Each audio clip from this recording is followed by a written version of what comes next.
Doctor कहने लगे, आपके भाई का सीटी स्कैन से पता चला है कि सर पर गहरी चोट आई है और भी बॉडी में कहीं कहीं चोटें आई हुई है। हाथ पैर में चोट आई है मगर सर पर गहरी चोट आई है, जिस कारण से मुझे लग रहा है कि वह कहीं अपना याददाश्त ही ना खो जाएं। मैंने उनके सर का अच्छे से ट्रीटमेंट किया है, ऐसा होना तो नहीं चाहिए, लेकिन उनके सर का एक नस दब गया है जिस वजह से ऐसा होने का अनुमान है। मुझे वह कहीं ना कहीं बीच की अपनी ज़िंदगी की यादों को खो जाएंगे। यह सुनकर के रणवीर हताश हो गया और वहीं पर बैठ गया। जय रणवीर को संभालते हुए कहने लगा, रणवीर तुम हिम्मत रखो, रूहान को कुछ नहीं होगा। हमारा भाई हमारी आंखों के सामने है ना, उसे कुछ नहीं होगा। डॉक्टर कुछ तो उपाय होगा ना सब ठीक करने का। डॉक्टर कहने लगे, जी मैं जितना हो सकता हूँ मैं कोशिश करूँगा और अभी पेशेंट को होश आने की देर है, उसके बाद ही कुछ कहा जा सकता है। तभी यह सुनकर के जय कहने लगा, रूहान को कब होश आ जाएगा? डॉक्टर अब तो होश आ जाना चाहिए, 1-2 घंटे और देख लेते हैं। रणवीर खड़ा हुआ और कहने लगा, क्या मैं अपने भाई को देख सकता हूँ? डॉक्टर जी हाँ, आप उन्हें देख सकते हैं। इतना कहकर डॉक्टर वहाँ से चले गए। रणवीर जय के साथ रूहान के आईसीयू में जाता है। अभी भी सनाया वहीं खड़ी थी। जय और रणवीर उसके बगल से होते हुए अंदर चले गए। सनाया दरवाजे पर लगे हुए मिरर से ही उन्हें अंदर जाते हुए देख रही थी। अंदर जाते ही रणवीर रूहान की हालत देखकर उसके पास दौड़कर गया और कहने लगा, भाई तुम्हें कुछ नहीं हो सकता है, मैं तुम्हें कुछ नहीं होने दूंगा और तुम्हारी आरुषि तुम्हारे पास ही आएगी, तुम बिल्कुल फिक्र नहीं करना। इतना कहते हुए उसके आंखों से आंसू टपक पड़े और वह आंसू रूहान के गालों पर गिर गया, जिसे रूहान को हल्की हल्की होश आने लगा और वह धीरे धीरे अपनी आंखें खोलकर देखने लगा। यह देख कर के फ़ौरन से जय ने डॉक्टर को बुलाया। डॉक्टर आते ही रूहान का चेकअप करने लगे। रूहान इस वक्त अपने होश में था और अपने आप को अच्छा फील कर रहा था। यह जानकर डॉक्टर उसे यहाँ के बहुत ही वीआईपी रूम में शिफ्ट करती हैं। रणवीर कहने लगा, रूहान तुम कैसे हो मेरे भाई? और उसके गले लग गया। रूहान कहने लगा, भाई मैं बिल्कुल सही हूँ, आप बताओ कैसे हो? रणवीर उसके गाल पर हाथ रख कर के आँखों में आंसू लिए हुए कहने लगा, तुम बस मेरी आंखों के सामने हो, मैं बिल्कुल सही हो गया हूँ तुम्हें देख कर के, मैं अब बिल्कुल सुकून में हूँ। एक पल के लिए तो मेरी जान ही निकल गई थी। यह कहते हुए रणवीर की आंखों से आंसू टपक पड़े।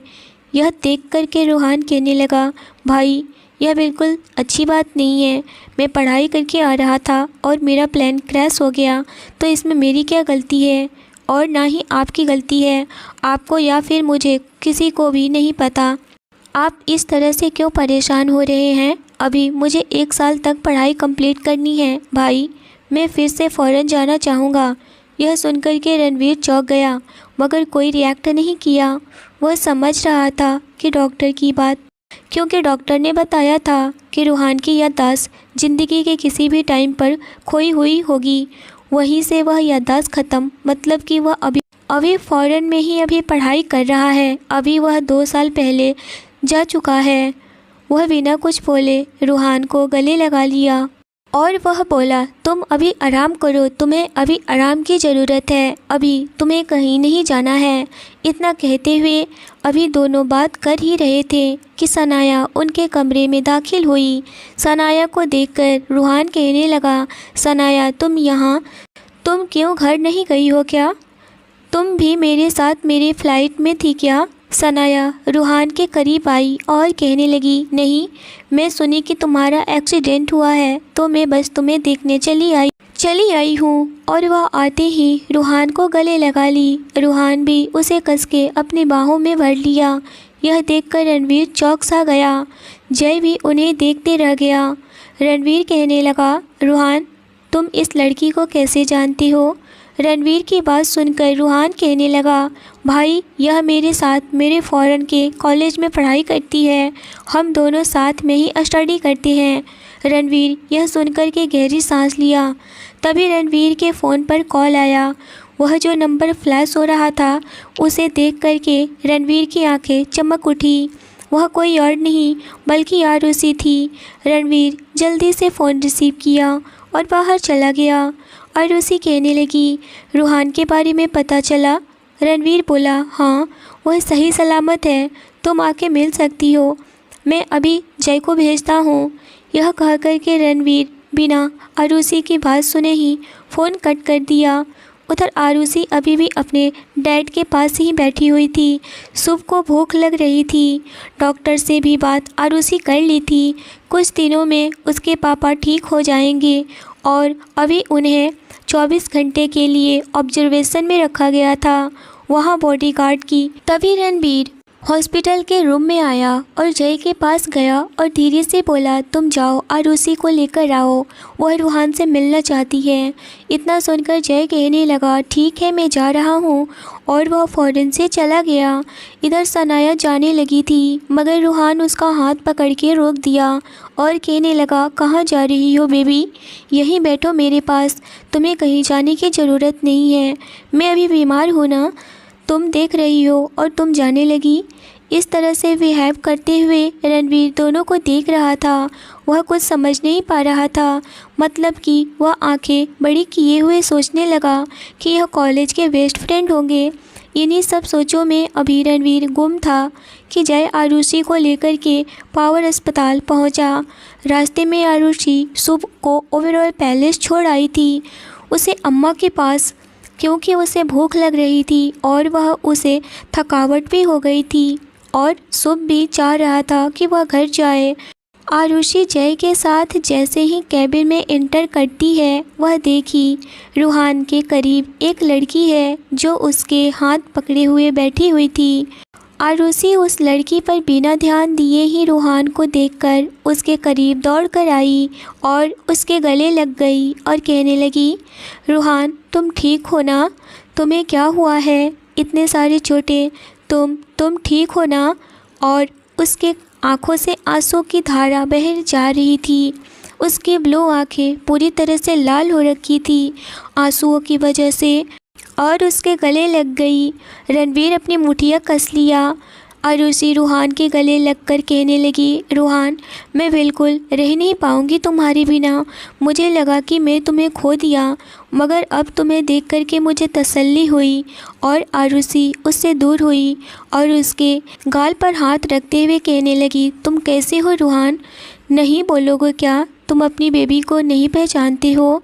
रूहान अनजान नज़रों से आरुषि को देखे जा रहा था और वह एक ही बात बोला, जी आप कौन और इस तरह से मेरे करीब क्यों आ रही हैं? जी मैं आपको नहीं जानता, आप कौन हैं?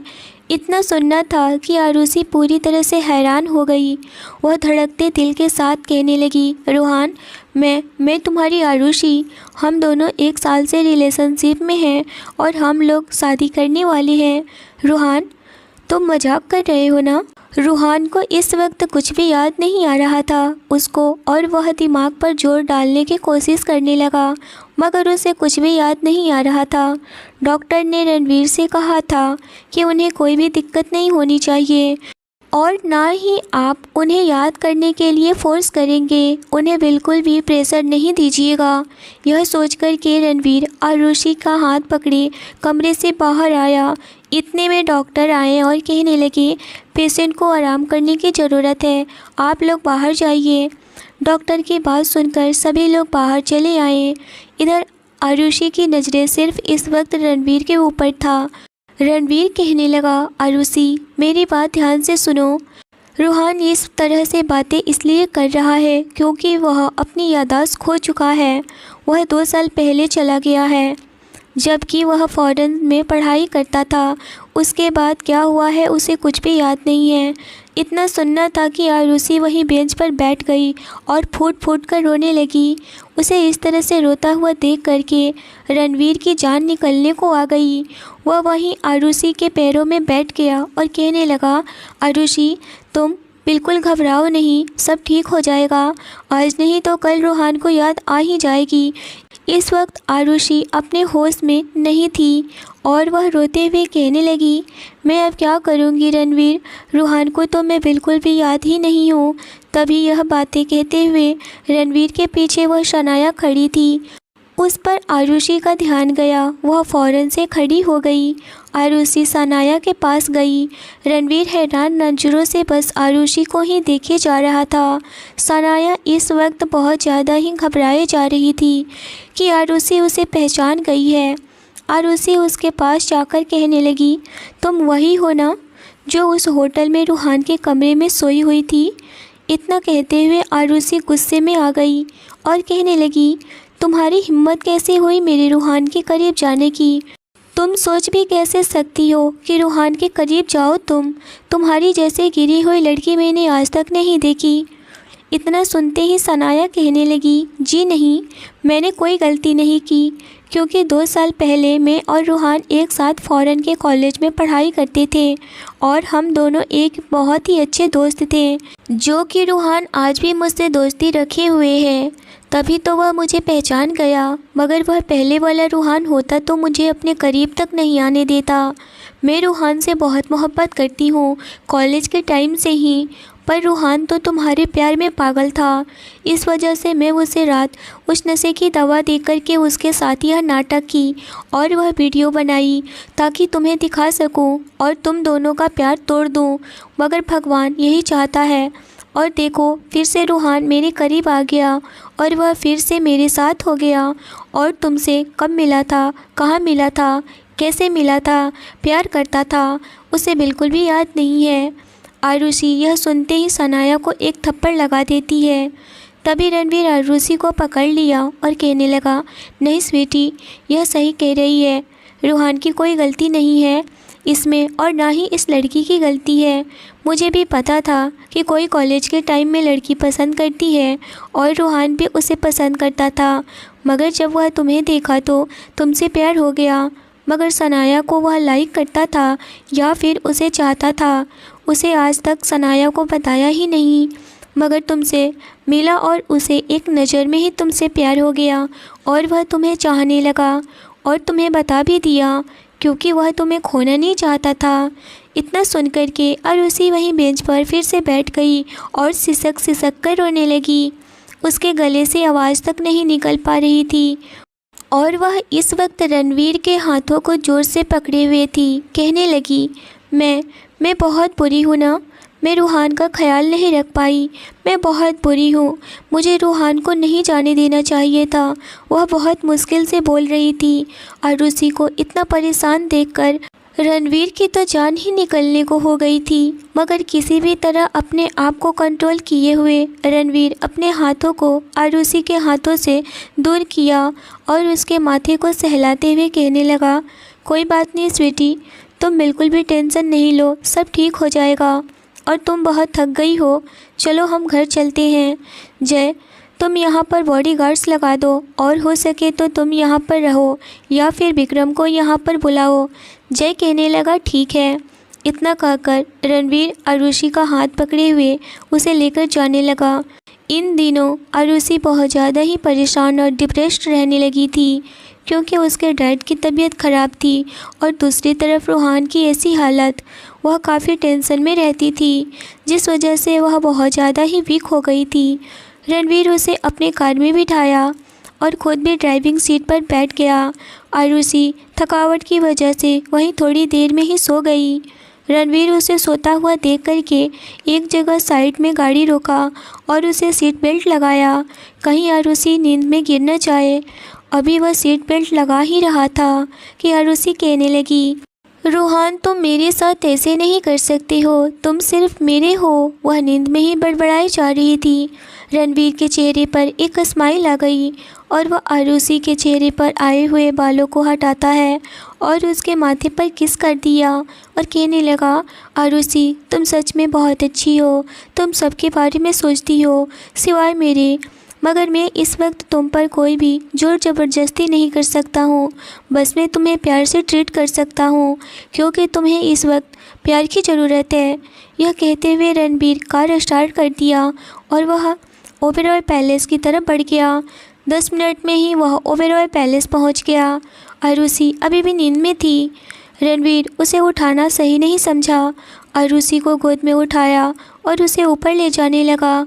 अम्मा ये देखकर बोलने को हुई, मगर रणबीर इशारे से उन्हें चुप रहने को कहा और वह आरुषि को सुला के कमरे में आया और कहने लगा, अम्मा आप जाकर रूहान से मिल लीजिए। अम्मा कहने लगी, बेटा आरुषि को क्या हुआ है? रणबीर कहने लगा, अम्मा आरुषि बहुत ज़्यादा ही थक गई है। वह बहुत ज़्यादा परेशान है ना, कुछ दिनों से इस वजह से वह बहुत ज़्यादा ही वीक हो गई है और उसे नींद आ गई। मैंने उसे उठाना ठीक नहीं समझा और मैंने उसे उठाकर लाया। उसे कुछ नहीं हुआ है, वह सही है। यह सुनकर अम्मा को तसल्ली हुई और वह एक बॉडीगार्ड के साथ चल पड़ी। शुभ इस वक्त सो रहा था। इधर रणबीर अपने कमरे में वॉशरूम में गया और फ्रेश होकर के कुछ ही देर में आया। जब आकर देखा तो आरुषि के फेस बहुत ज़्यादा ही रेड हो रखा था। वह डर गया। आरुषि के फेस पर आए हुए बाल को सही किया और उसके माथे पर हाथ फेरा, मगर जैसे ही उसके माथे पर हाथ फिराया वह पूरी तरह से चौंक गया क्योंकि आरुषि को बहुत तेज़ फीवर हो रखा था, इतना कि उसके हाथ जल जाएंगे ऐसा फीवर हो रखा था। वहीं आरुषि दर्द से कराह रही थी। यह देख कर के रणबीर बहुत ज़्यादा ही परेशान हो गया। वह फ़ौरन से डॉक्टर को कॉल किया और डॉक्टर को जल्दी से जल्दी आने को कहा। 10 मिनट में ही डॉक्टर रणबीर के पैलेस पहुंच गए। डॉक्टर ने फ़ौरन से आरुषि का चेकअप किया। वह भी हैरान, इतना फीवर मैं आज तक नहीं देखा। इन्हें हॉस्पिटल में एडमिट करना पड़ेगा। रणबीर चिल्लाते हुए कहने लगा, जैसे भी हो यहीं पर अरेंजमेंट करो। मैं आरुषि को हॉस्पिटल नहीं लेकर जाऊंगा, मेरी आरुषि यहीं पर रहेगी। यह सुनकर के डॉक्टर ने फ़ौरन से अपने स्टाफ को कॉल किया और सारा कुछ अपना यहीं पर मंगवाया और एक अलग कमरे में आरुषि का ट्रीटमेंट शुरू हो गया। जय सुना तो परेशान हो गया। अचानक से आरुषि को क्या हो गया? आरुषि को बहुत ज़्यादा ही पेन हो रहा था बॉडी में। उसे थोड़ी सी भी रिलैक्स नहीं मिल रहा था। वह नींद में भी बड़बड़ाए जा रही थी और तड़पे जा रही थी। उसकी तरफ देखकर रणबीर भी बहुत ज़्यादा ही परेशान हुए जा रहा था कि अचानक से आरुषि को क्या हो गया। डॉक्टर ने नींद की इंजेक्शन आरुषि को दे दिया। कुछ ही देर में आरुषि अब नींद की आगोश में चली गई थी। डॉक्टर ने कहा, इनको बहुत ज़्यादा ही वीकनेस हो गया है, बहुत परेशान है यह और ज़्यादा सोचने की वजह से डिप्रेस भी हैं। इनका अच्छे से ख्याल रखना पड़ेगा और खान पान पर भी यह अच्छे से खा नहीं रही है, अपने डाइट का ध्यान नहीं रखती है। इतना सुनते ही रणबीर कहने लगा, डॉक्टर कुछ भी करिए लेकिन मेरी आरुषि सही होनी चाहिए और वह भी जल्दी से जल्दी। यह सुनकर के डॉक्टर कहने लगे, हम अपना ट्रीटमेंट कर रहे हैं, वह बहुत जल्दी ही रिकवर हो जाएंगी, डोंट वरी। इतना कह कर के आरुषि के पास एक नर्स रखकर डॉक्टर चला गया। आरुषि 5 घंटे तक सोती रही। 5 घंटे के बाद उसे होश आया तो रणबीर उसके करीब था और वह उसके हाथ को पकड़े हुए ही बैठे बैठे ही आंखें बंद किए हुए सो गया था। आरुषि यह देख कर के रणबीर के चेहरे में ही खोसी गई थी। आरुषि भी सोचने लगी, यह इंसान सच में अलग होते जा रहा है। फिर अपने सोचों से बाहर निकल कर के वह अपने हाथ को रणबीर के हाथों से हटाने की कोशिश करी। तभी रणबीर आरुषि के हिलने की वजह से आंखें खोला और फ़ौरन से देखा कि आरुषि उठ गई है। वह आरुषि के बिल्कुल करीब गया और कहने लगा, स्वीटी तुम ठीक हो ना? अब बताओ कैसा फील हो रहा है? आरुषि उठने की कोशिश कर रही थी मगर रणबीर कहने लगा, नहीं स्वीटी तुम अभी आराम करो, डॉक्टर ने तुम्हें रेस्ट करने को कहा है। तुम अपना ख्याल नहीं रखती हो, तुम बहुत ज़्यादा ही वीक हो गई हो और तुमसे मैं बात नहीं करूँगा। तुम्हें अपना ख्याल रखना होगा और तुम नहीं रखोगी तो मैं रखूँगा तुम्हारा ख्याल। अब मैं देखता हूँ कि तुम कैसे नहीं अपना ख्याल रखती हो और खाना भी नहीं खाती हो ढंग से। मैं अपने हाथों से तुम्हें खिलाऊँगा और तुम्हें खाना होगा, समझी तुम? यह बातें अपनी आंखें बड़ी करते हुए बोल रहा था। आरुषि इस वक्त बिल्कुल भी नहीं डर रही थी। बल्कि उसे अच्छा लग रहा था कि कोई तो उसे इस तरह से हक जता के उसका इतना केयर कर रहा है, इस तरह से बातें करने वाला। मगर फिर भी उसे रूहान की याद आ गई। मगर रूहान की याद आज तो खो गई है, बस उसे ठीक होने का इंतज़ार कर सकती है। इसी सोच में खोई हुई थी कि तभी रणवीर कहने लगा, कहाँ खो गई स्वीटी, बोलो ना, अब कैसा लग रहा है तुम्हें। आरुषि कहने लगी, मुझे अभी अच्छा लग रहा है, पर मुझे सोने का मन नहीं कर रहा है, मैं टहलना चाहूँगी। वह आरुषि का हाथ पकड़े हुए उसे उठाकर बेड से उतारा और कहने लगा, ठीक है, चलो मेरे साथ। वह उसे खुली हवा में लेकर गया। आरुषि बाहर जाकर के ठंडी हवाओं में अपने आप को बेहतर महसूस कर रही थी। रात के 8 बज रहे थे। तभी पीछे से शुभ आया और कहने लगा, दीदी आप कैसी हैं। शुभ को देखकर आरुषि वहीं पर बैठ गई और स्माइल करते हुए कहने लगी, मैं ठीक हूँ बच्चा, तुम बताओ कैसे हो, तुमने खाना खाया। शुभ कहने लगा, हाँ दीदी मैंने खाना खाया, अम्मा ने मुझे खिलाया, अम्मा के हाथों से खाने का मज़ा ही कुछ और है। तभी अम्मा भी आ गई और कहने लगी, आरुषि बेटा आप कैसी हो। अम्मा को देखकर बिना कुछ बोले ही आरुषि उनके गले से लग गई। आरुषि को अपनी माँ की याद आ गई और वह उनके गले से लगकर रोने लगी। अम्मा उसके पेट को सहलाते हुए कहने लगी, रोते नहीं बच्चा, आप तो बहादुर हैं ना, आप बस अपना ख्याल रखिए। चलिए मैं आपके लिए खाना लेकर आई हूँ, चलिए जल्दी से खा लीजिए। अम्मा को पहले से पता था कि आरुषि की माँ नहीं है और वह माँ की कमी हमेशा से महसूस की है, इसीलिए शुभ को अपने बच्चे के जैसे ही केयर कर रही थी और आरुषि का भी। आरुषि उससे दूर हुई और कहने लगी, अम्मा अभी मुझे भूख नहीं है, आप रख दीजिए, मैं बाद में खा लूँगी। रणवीर अम्मा को इशारा किया तो अम्मा कहने लगी, ठीक है बेटा, मगर टाइम से आप खा लीजिएगा और अपना ख्याल रखिएगा। और वह शुभ के करीब गई और कहने लगी, चलो शुभ बेटा हम लोग चलते हैं, हम लोग वीडियो गेम खेलते हैं। शुभ तो खुश हो गया और कहने लगा, दीदी आप जल्दी से ठीक हो जाइए, फिर मैं आपके साथ भी वीडियो गेम खेलूँगा। तभी रणवीर कहने लगा, हाँ छोटो चैम्पियन, वीडियो गेम अभी खेल रहे हैं चैम्पियन, मगर स्कूल भी जाना है, बहुत जल्द मैं इन सब चीज़ों से निपट जाऊं तो मैं छोटे चैम्पियन का अच्छे से स्कूल में एडमिशन कराऊंगा और वह पढ़ाई करेगा। वीडियो गेम बाद में, अभी 2 दिन मौज मस्ती कर लो। इतना सुनकर इस बार शुभ बिल्कुल भी चिढ़ा नहीं। चैम्पियन बोलने पर रणवीर भी इस बार हैरान था और कहने लगा, शुभ अब क्यों, प्रॉब्लम नहीं है क्या मेरे छोटे चैम्पियन बोलने से। शुभ स्माइल करते हुए कहने लगा, नहीं जीजू आप बहुत अच्छे हो। आज पहली बार शुभ के मुंह से जीजू सुनकर रणवीर की आंखों में एक चमक आ गई और उसके होठों पर स्माइल आई। वह फ़ौरन से आरुषि की तरफ देखने लगा। आरुषि भी शुभ को ही देख रही थी, मगर इस बारे में कुछ नहीं बोली, लेकिन शुभ को सोने के लिए बोली, बच्चा अब जाओ आराम करो। अम्मा भी स्माइल करते हुए शुभ को लेकर चली गई। आरुषि वहीं फिर से टहलने लगी। अचानक से उसका पैर लड़खड़ाने लगा तो रणवीर इस वक्त आरुषि पर ही नज़र बनाए हुए था। वह फ़ौरन से आरुषि को अपनी बाहों में थाम लिया। आरुषि की नज़र रणवीर पर ही थी और रणवीर की नज़र आरुषि पर। दोनों ही एक दूसरे में खो से गए थे और इसी तरह से 10 मिनट तक खोए हुए ही थे। तभी आरुषि होश में आई और वह उठने को हुई, मगर रणवीर उसे उठने नहीं दिया।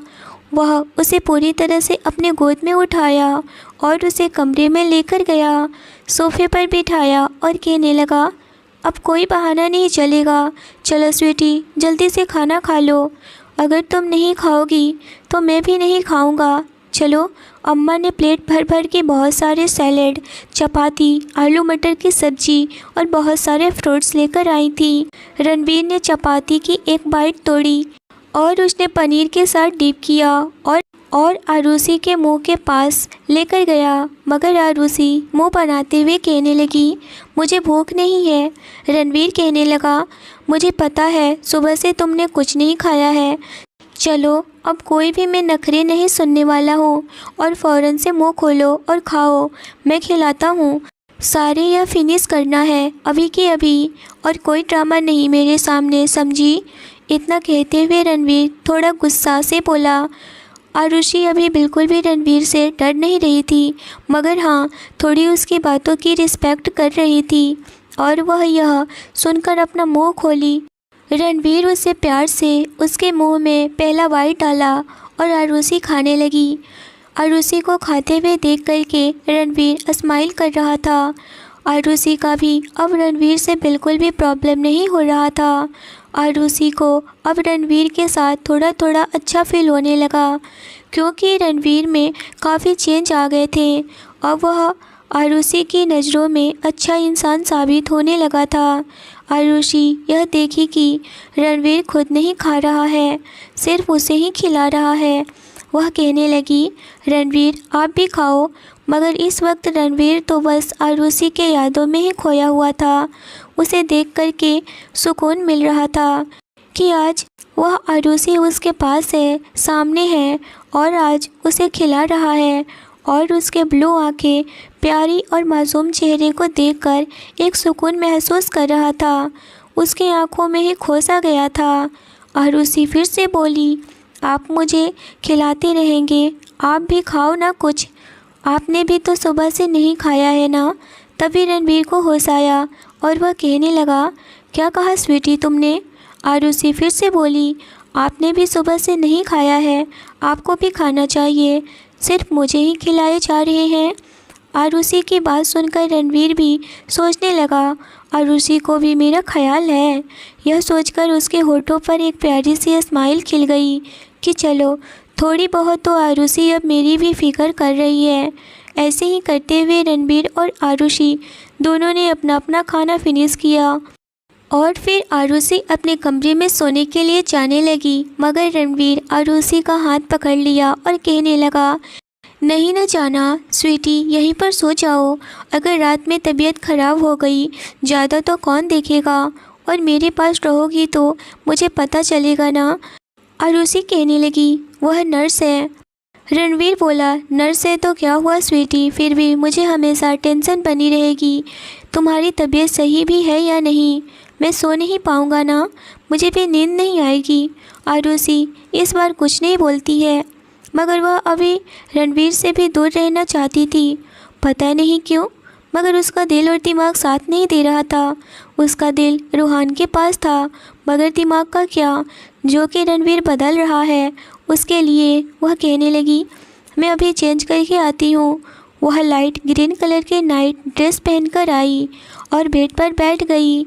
रणवीर उसके करीब आया और उसके हाथों को पकड़ के अपने हाथों में थाम लिया और कहने लगा, स्वीटी तुम बिल्कुल भी टेंशन नहीं लो, रूहान बिल्कुल सही हो जाएगा। जब रूहान सही हो जाएगा तो तुम सब बता देना उसे, और वह सब समझ भी जाएगा, कोई दिक्कत नहीं होगी। और उसी कहने लगी, मैं सोच नहीं पा रही हूँ अभी मुझे क्या करना है क्या नहीं, मुझे डैड की टेंशन हो रही है, वह ठीक तो हो जाएंगे ना।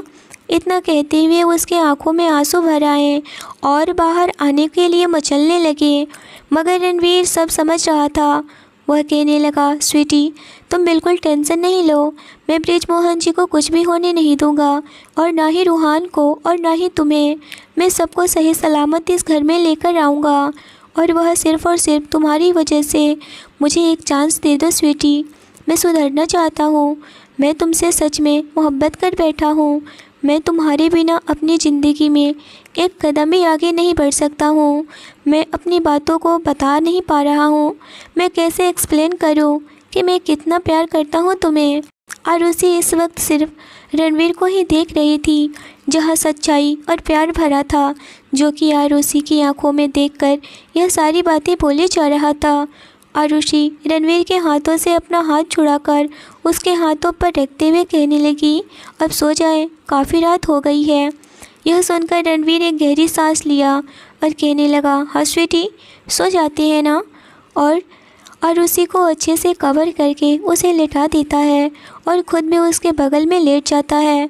वह आज आरुषि को अपने बाहों में नहीं लपेटा था, वह आज कुछ अनकंफर्टेबल सा फील कर रहा था।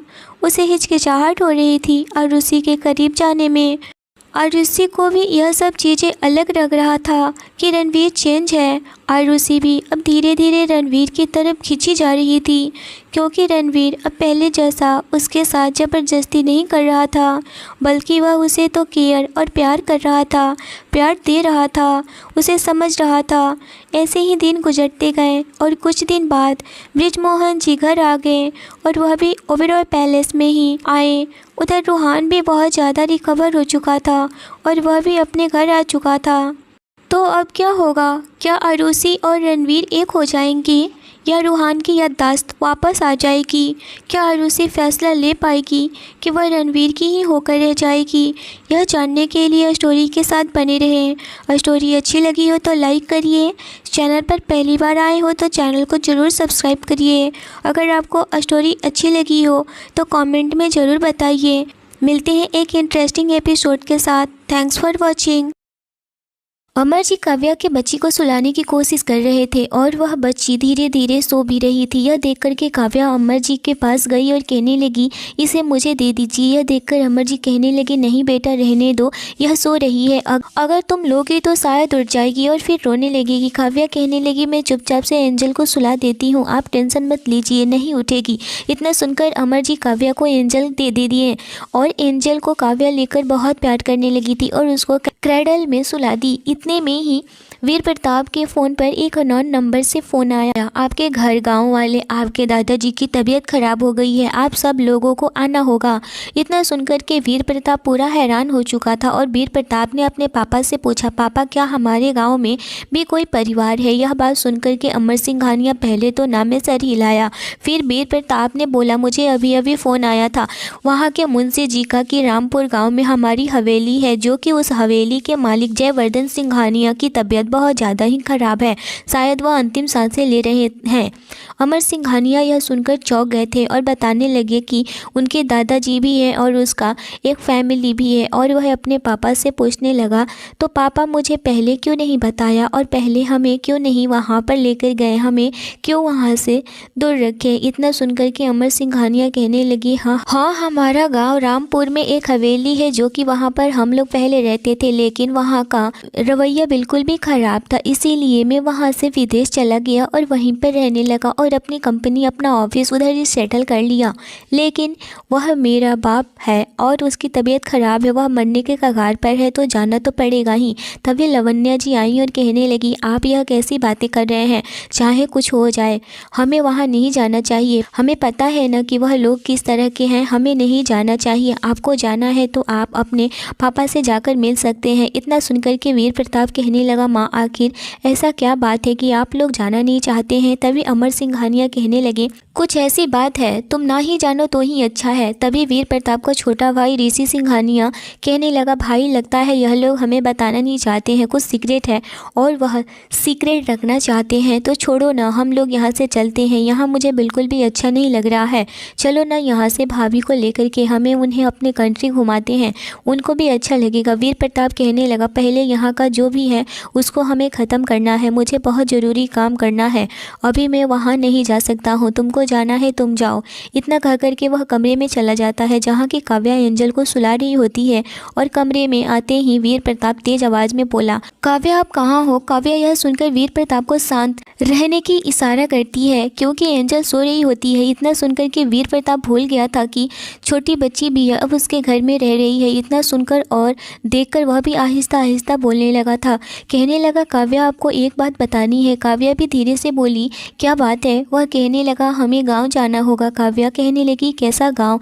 पहले तो आपने कभी भी नहीं बताया, आप लोग तो विदेश में रहते हैं ना। इतना सुनकर के वीर प्रताप कहने लगा, हाँ मुझे भी नहीं पता, आज ही पता चली है कि हमारा एक और फैमिली है और वह भी गांव में रहता है और वहाँ भी बहुत बड़ी हवेली है, वहाँ भी बहुत बड़ी फैमिली है। पता नहीं पापा ने क्यों यह सब कुछ छुपा के रखा था मुझे। इतना सुनकर काव्या वीर प्रताप के पास आई और बैठ गई और कहने लगी, शायद हो सकता है कुछ ऐसी बातें हो जो कि आपसे ना बताई जाए या फिर बताने लायक ना हो। इतना सुनकर के वीर प्रताप कहने लगा, शायद आप सही कह रही हैं। और काव्या का हाथ अपने हाथ में लेकर के उसे चूम लेता है और कहता है, हमें चलना चाहिए एक बार। इतना सुनकर काव्या कहने लगी, अच्छा आपका गाँव कहाँ है? वीर प्रताप कहने लगा, यही कोई नाम, रामपुर ऐसा कुछ करके था। यह नाम सुनते ही काव्या पूरी तरह से हैरान हो गई थी और वह बहुत ज़्यादा डर गई थी और डर की वजह से उसके हाथ पांव फूलने लगे थे। यह देख कर के वीर प्रताप पूरी तरह से हैरान हो गया था और कहने लगा, क्या हो गया है काव्या बच्चा, आप इतना घबरा क्यों रही हैं? और उसके हाथों को अपने हाथों में ले लिया और कहने लगा, क्या बातें बताइए। तो इतना सुनकर काव्या कहने लगी, मुझे नहीं जाना है वहाँ, वह लोग वहीं पर हो तो हैं, मुझे नहीं जाना है। इस गांव में वह लोग फिर से मेरे साथ कुछ कर देंगे। इतना सुनकर के वीर प्रताप सोच में पड़ गया। रामपुर गांव में ही तो पापा भी बताए थे कि एक ही हवेली है, इसका मतलब कि यह तो नहीं कि हमारा ही फैमिली काव्या के साथ कुछ गलत। नहीं, ऐसा नहीं हो सकता है। वह खुद से ही जवाब भी दे रहा था और सवाल भी कर रहा था। उसे कुछ भी समझ नहीं आ रहा था, लेकिन वह तो काव्या के गुनहगारों को सज़ा दिलवाना चाहता है और जब यह क्लू मिल चुका है तो वह अब रामपुर जाना ही पड़ेगा उसको। और वह सोच भी लिया था कि वह काव्या के साथ जाएगा, यानी कि अपने पूरे फैमिली के साथ वह जाएगा और सबको चलना पड़ेगा। यहाँ तक कि काव्या को पता नहीं था कि जहाँ से वह भाग कर आई थी किस्मत भी उसे वहीं पर ले जाने वाली है। काव्या वीर प्रताप के साथ चल पड़ती है। वीर प्रताप और एंजल को बहुत प्यार करने लगा था। उस बच्ची को भी अब उसका बाप का प्यार मिल रहा था, उसका बाप का नाम मिल गया।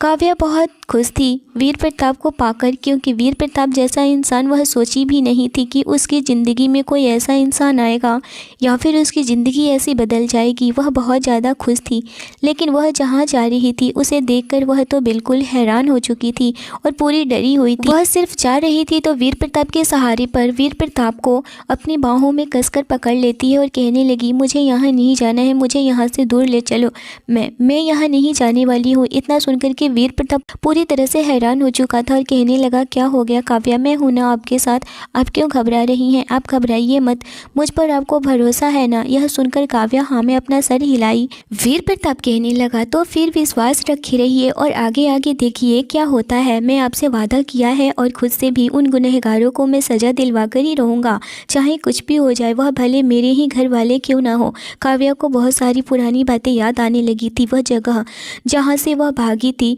और फिर मैं उसी जगह पर, वह लोग मुझे फिर से मार देंगे, वह मेरे साथ फिर से वही सब करेंगे। इतना सुनकर के वीर प्रताप पूरी तरह से हैरान नज़रों से बस काव्या को ही देखे जा रहा था। उसे अब थोड़ी बहुत कुछ समझ में आ रहा था और वह काव्या से कहने लगा, मैं हूँ ना आपके साथ, अब कुछ नहीं होगा, बस मुझ पर भरोसा है ना मुझ पर। काव्या इतना कांप रही थी कि वीर प्रताप को भी बहुत ज़्यादा ही फील हो रहा था। वह बहुत ज़्यादा डरी हुई थी। इतना डरा हुआ देख करके वीर प्रताप के अंदर का खून पूरी तरह से खौल रहा था।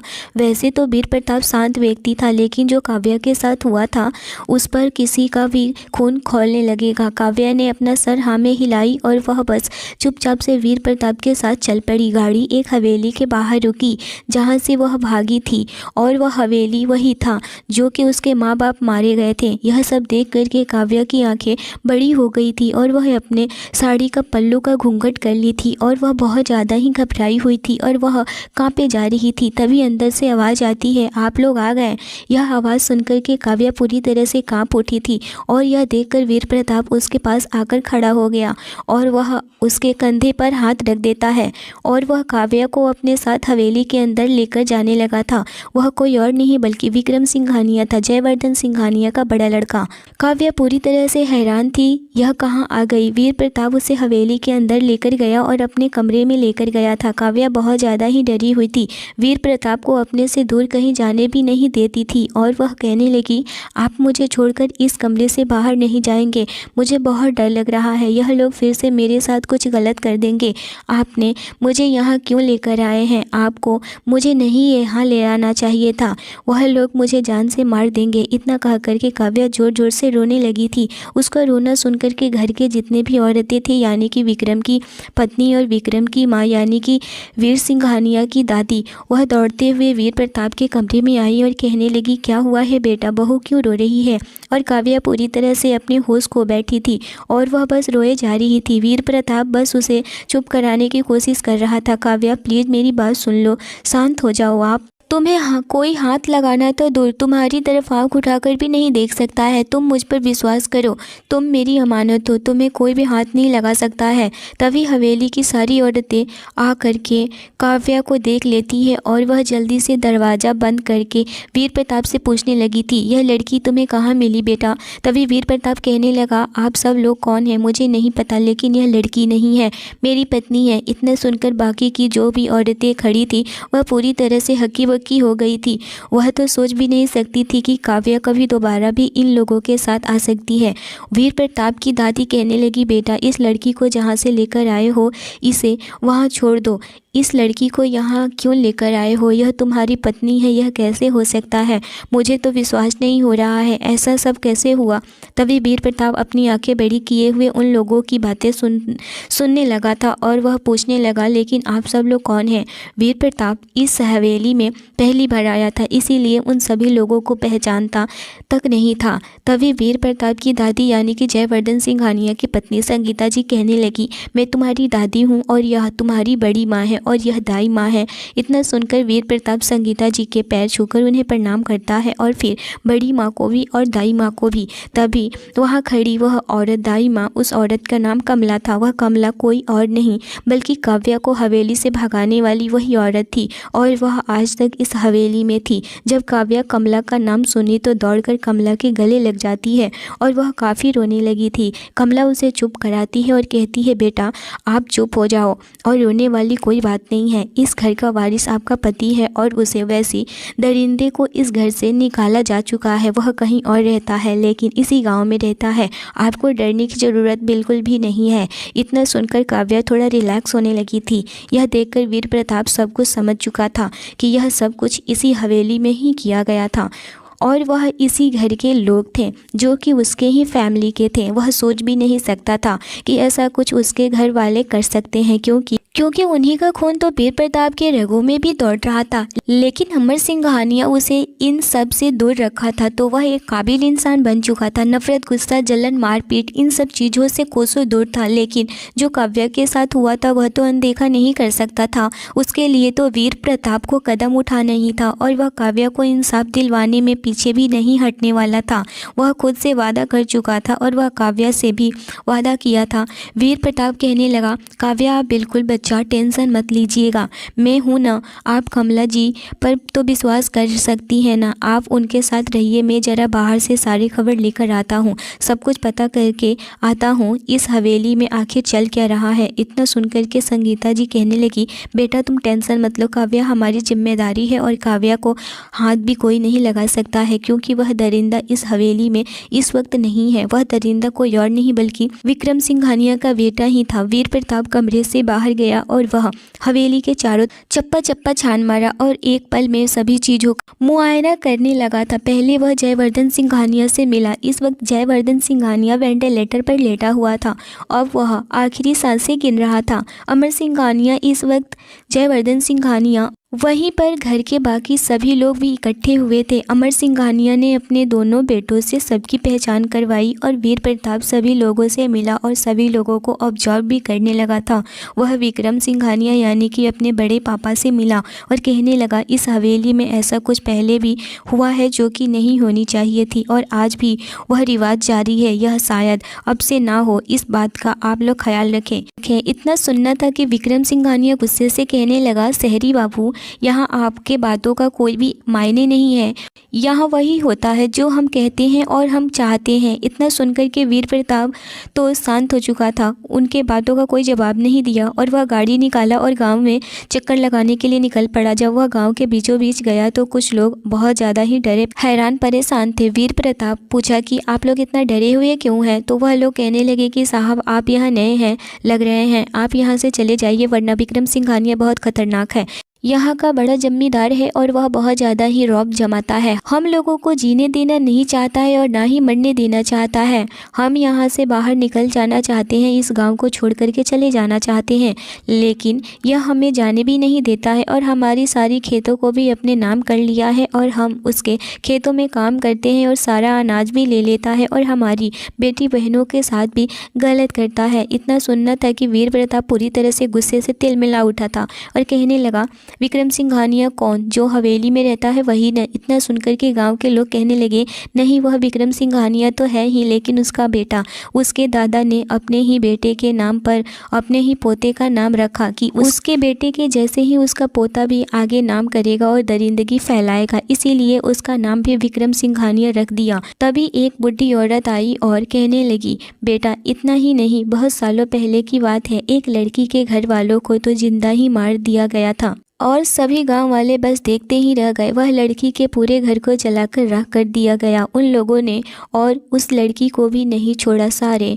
उसके घर वाले को मार डालने के बाद भी चैन नहीं मिला कि उस लड़की के साथ भी हैवानियत किया गया। उस लड़की को हवे 4-5 सालों से रख करके उन लोगों ने उस लड़की पर इतना जुर्म किया कि बेचारी वह मर गई, और वह कहाँ चली गई पता नहीं चला, लापता हो गई है। उस बच्ची के साथ तो इन लोगों ने इतना बुरा किया, भगवान भी इन लोगों को माफ़ नहीं करेंगे। वह बच्ची हम महज 15 साल की थी और बाप बेटे दोनों ने मिलकर के उसके साथ गलत काम किया था। वीर प्रताप के तो अंदर से पूरी तरह से खून खौल रहा था और वह सोच लिया था कि यहाँ से वह इन सारी चीज़ों को ख़त्म करके ही जाएगा। कुछ ही देर में वह हवेली पहुँच गया और हवेली में आते ही कमरे में गया। काव्या इस वक्त कमला के साथ में बैठी हुई थी और कमला से सारी बातें अपनी ज़िंदगी की बताई जा रही थी कि कमला उसे भगाने के बाद वह कहाँ गई थी। वीर प्रताप इस वक्त दरवाजे पर आकर काव्या की बातें सुन रहा था। काव्या कह रही थी कि जब यहाँ से भागी थी तो वह सीधा शहर की तरफ गई थी और शहर में 4 दिनों तक इधर से उधर सड़कों पर मारी फिर रही। वह लोगों के जूठे खाने को भी मजबूर थी। वह उसी वक्त रहने का ठिकाना भी ढूंढ नहीं पा रही थी, क्योंकि वह डर और खौफ की वजह से कि कहीं उन लोगों को उसकी खबर न लग जाए। तभी उसे माला मौसी मिली, और वह माला मौसी कोई और नहीं बल्कि जब काव्या ने माला मौसी को सारी बातें बताई तो अपनी बहन को समझ गई थी, और वह उनकी बहन है, और वह माला मौसी ही थी जो कि वीर प्रताप के फार्म हाउस पर काव्या को रहने का ठिकाना बताई थी। इतना सुनते ही वीर प्रताप काव्या के पास आया और उसको बाहों में पकड़ के अपने सीने से लगा लिया। उसकी आंखों से आंसू आ रहे थे और वह बिल्कुल भी अपने आप पर कंट्रोल नहीं कर पा रहा था, और वह भी रोने लगा था। काव्या इस वक्त बहुत ज़्यादा ही रोई जा रही थी और इधर वीर प्रताप भी रोने लगा था। काव्या को कितना तकलीफ हुआ था कि वह लोगों के जुट्ठन भी खाने को तरसती थी, और यह सब कुछ सिर्फ और सिर्फ हुआ उसके ही घर वाले की वजह से। उसे अंदाज़ा भी नहीं था और इन सब से अनजान था। इस वक्त कमला यह देखकर पूरी तरह से भावुक हो गई थी और वह काव्या को कहने लगी, बेटा तुमने ऐसे इंसान को पाया है जो कि तुम्हें इंसाफ दिलवा कर ही रहेगा। इतना कहकर कमला वहाँ से चली गई थी। उधर विक्रम सिंघानिया को भी पता चल चुका था कि उसके चचेरे भाई और उसके रिश्तेदार आए हुए हैं। इतना सुनकर के वह भी हवेली में आज आया और सीधे वह काव्या के कमरे में चला गया। वह इतना गिरा हुआ इंसान था कि वह किसी के कमरे में बिना किसी रोक टोक के, बिना किसी पूछे वह चला जाता था। इस वक्त काव्या और वीर प्रताप साथ में बैठे हुए थे। काव्या को वीर प्रताप शांत करवा रहा था। तभी वह देखता है कि एक आदमी हट्टा कट्टा था और वह कमरे के अंदर घुसा आ रहा है। जैसे ही काव्या उससे इंसान को देखती है पूरी तरह से कांपने लगी थी। यह देख कर के वीर प्रताप काव्या को अपने पीछे कर लेता है और उसे कसकर पकड़ लेता है और कहने लगा, यह क्या मतलब है? किसी के कमरे में ऐसे ही बिना नॉक किए ही चले आते हो? थोड़ा सा भी सेंस है या नहीं तुम्हें? इतना सुनकर विक्रम सिंघानिया ठहाके लगाकर हंसने लगा था और कहने लगा, मैं पूछूं तुम्हारे कमरे में आऊँ या नहीं? मैं पूछूं मेरा घर है या? और मुझसे नज़र उठाकर बात करते हो? तुम्हें पता है कि नहीं मैं कौन हूँ? इतना सुनकर वीर प्रताप ने कहा, तुम जो भी हो उससे मुझे कोई फ़र्क नहीं पड़ता है, लेकिन इतना समझ लो कि मेरे कमरे में आने के लिए तुम्हें मेरी इजाज़त लेनी होगी। इतना सुनकर के विक्रम सिंघानिया ठहाके लगाकर हंसने लगा था और कहने लगा, मेरे सामने तुम ऐसी बातें कर रहे हो जो कि शोभा तो बिल्कुल भी नहीं दे रहा है। विक्रम सिंघानिया की बातें सुनकर के घर के सारे लोग वहाँ पर इकट्ठे हो गए थे और कहने लगे, तुम गलत हो विक्रम। एक पति पत्नी के कमरे में जाने से पहले तुम्हें एक बार दरवाज़ा खटखटा लेनी चाहिए थी। इतना सुनकर के विक्रम कहने लगा, पति पत्नी? कैसी पत्नी है, मुझे ज़रा दिखाओ तो। इतना कह कर के वह काव्या की तरफ बढ़ने लगा था। काव्या इस वक्त बहुत ज़्यादा डरी सहमी और वह घबराई हुई थी। उसे समझ नहीं आ रहा था कि वह क्या करे। उसे ऐसा महसूस हो रहा था कि धरती फटे और वह उसमें समा जाए, लेकिन उसके लिए वह भी नहीं हो सकता। वीर प्रताप यह देखकर काव्या के पास आ गया और जैसे ही विक्रम हाथ बढ़ाने की कोशिश किया तो वीर प्रताप ने उसके हाथ को पकड़कर मरोड़ दिया। यह देखकर विक्रम पूरी तरह से तिलमिला उठा था और विक्रम सिंघानिया वीर प्रताप को मारने की कोशिश किया। इतने में ही विक्रम सिंघानिया आ गया, यानी कि उसका बाप, और अपने बेटे विक्रम को रोक दिया और उसके गाल पर एक थप्पड़ लगाते हुए कहने लगा, तुम्हारी हिम्मत कैसे हुई अपने ही घर की बहू बेटी के साथ हाथ लगाने की? इतना सुनना था। विक्रम का बेटा विक्रम अपने बाप को ही 2 थप्पड़ लगा दिया और कहने लगा, तुम मुझे रोकने वाले कौन होते हो? मेरे रास्ते में रुकावट मत बनो, वरना मैं तुम्हें ही जान से मार दूंगा। इतना कह करके वह फिर से काव्या की तरफ बढ़ने लगा था और अचानक से काव्या, जो कि पीछे मुड़ी हुई थी, वह फौरन से उसे घुमाकर देख लिया और काव्या को देखते ही वह पूरी तरह से आंखें बड़ी किए हुए कहने लगा, वाह क्या बात है, तुम हो लड़की है। देखो पापा, जिसकी मैं रातें रंगीन की थी उसे कितने मज़े दिए थे, उसे कितना अच्छा लगा था, लेकिन तुम भागकर कहाँ गई थी? और इतने दिनों के बाद तुम आई हो और फिर भाग गई, तो फिर आई क्यों? तुम्हें डर नहीं लगा? तुम्हारी क्या हाल की थी मैंने? तुम्हें याद है कि भूल गई हो? अगर नहीं याद है तो चलो फिर से वह करते हैं, याद आ ही जाएगा और फिर से वही दर्द वही मज़े लेते हैं। काव्या इस वक्त पूरी तरह से डरी हुई थी और उसकी आंखों में आंसू बहे जा रहे थे। वह घबरा रही थी। उसे समझ नहीं आ रहा था कि कहाँ जाए और इस जालिम जगह से बच जाए, इन लोगों से बच जाए। तभी वीर प्रताप उसे जाकर अपनी बाहों में थाम लेता है। तब जाकर के काव्या को थोड़ी हिम्मत मिली। विक्रम सिंघानिया भी काव्या को देखकर पूरी तरह से हैरान हो चुका था, क्योंकि दोनों बाप बेटे ने मिलकर के काव्या के साथ गलत किया था, इसीलिए वह दोनों पूरी तरह से हैरान थे। काव्या को पकड़े हुए वीर प्रताप कहने लगा, खबरदार जो किसी ने काव्या को हाथ लगाने की कोशिश की, मैं उसकी हाथ तोड़कर उसके हाथ में रख दूंगा। इतना कहते ही वह काव्या को फिर से अपने पीछे कर लिया। इतना कहने के बाद भी विक्रम नहीं माना और वह फिर से काव्या के करीब जाने लगा। तभी वीर प्रताप ने उसे उसके हाथों को मरोड़कर उसके पीछे सटा दिया और कहने लगा, आइंदा आज के बाद मेरी पत्नी पर नज़र उठाकर भी देखी तो मैं तुम्हारी नज़रें निकाल करके तुम्हारे हाथ में रख दूंगा। इतना कहते हुए उसे धक्का दे दिया और वह कमरे से बाहर जाकर के गिर गया और वह पूरी तरह से गुस्से से तिलमिला उठा था और उठकर फिर से आकर कहने लगा, वीर प्रताप तुम हो कौन? इतना सुनते ही अमर सिंघानिया विक्रम के सामने आया और कहने लगा, यह मेरा बेटा है, अब बोलो तुम्हें क्या कहना है? विक्रम अमर सिंघानिया को भी धक्का दे देता है। यह देख करके वीर प्रताप पूरी तरह से गुस्सा हो गया था। जो इंसान इतना शांत स्वभाव का था, आज उसे गुस्से में देखकर काव्या पूरी तरह से हैरान थी कि यह इंसान भी अपनों के लिए कुछ भी कर सकता है। आज उसे मालूम हो रहा था कि वीर प्रताप का हाथ थामकर उसने कितना अच्छा किया और वीर प्रताप कितना अच्छा इंसान है। वह अपनों के लिए जान ले भी सकता है और जान दे भी सकता है। वह गलत इंसान बिल्कुल भी नहीं है। वह अपने आप पर बहुत ज़्यादा ही गर्व कर रही थी, पर उतना ही इस वक्त बहुत ज़्यादा ही डरी हुई थी। वह डर की वजह से कँपकँपा रही थी, उसके हाथ पांव फूले जा रहे थे, उसके पसीने छूटे जा रहे थे। उसे समझ नहीं आ रहा था कि इन सब चीज़ों से कैसे बचे। तभी वीर प्रताप कहने लगा, पापा आप यहाँ क्यों आए हैं? मैंने मना किया था ना कि यहाँ ना आए। यहाँ की यह सब कुछ छुपा करके आपने बहुत बड़ी गलती की। काश कि मुझे पहले बता दिए होते इस जगह के बारे में, तो मैं बहुत पहले ही इन सब चीज़ों का खात्मा कर चुका होता। विक्रम इस वक्त चुपचाप वीर प्रताप की बातें सुन रहा था और अचानक से उठा और राक्षस की तरह ठहाके लगाकर हंसने लगा था और कहने लगा, क्या कर लेते तुम बताओ? तुम कुछ नहीं कर सकते हो, समझे? और यह तुम्हारी पत्नी नहीं है, यह मेरी रख है, और जिसको मैंने 5 सालों तक अपने बिस्तर गर्म करने के लिए रखा था और इसका मैं वह हाल किया कि इसे आज तक याद है। देखो कैसे डरी हुई है। तभी विक्रम काव्या की तरफ कदम बढ़ाते हुए कहे जा रहा था, तुम्हें तो वह रात याद होगी न, जो रात मैंने तुम्हारे हाथों को पकड़ा था और मेरा बाप तुम्हारे ऊपर वह सब किया, और फिर मैं ही पहली बार तुम पर तरस खाकर उस रात छोड़ दिया था। लेकिन दूसरी रात मैंने तुम्हें बहुत प्यार किया, जो कि याद ही होगा ना। एक एक शब्द जो वह कह रहा था उतना ही काव्या के ऊपर कहर बरस रहा था। इस वक्त काव्या मर जाना चाहती थी। वीर प्रताप समझ नहीं पा रहा था कि उसको अपने बाप को बचाए या अपनी फैमिली को बचाए या फिर काव्या को। अमर सिंघानिया काव्या के पास गया और कहने लगा, बेटा इसकी बातें मत सुनो, तुम यहाँ पर बैठो, और उसे बेड पर बैठाया और वही